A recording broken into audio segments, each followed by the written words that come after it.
Hello baby ko, good morning.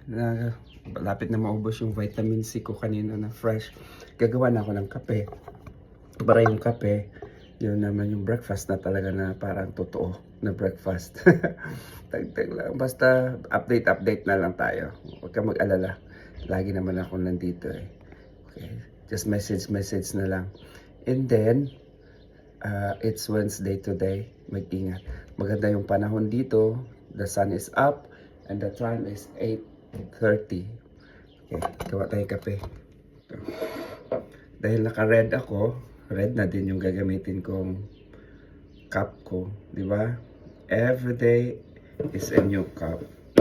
As usual, oat milk.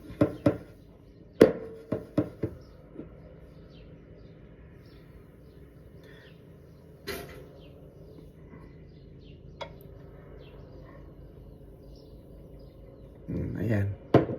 Okay na yan. Importante, purmang puso. Saka, lagi ka naman nandito sa puso ko. Love you, baby ko. Sige. Love you.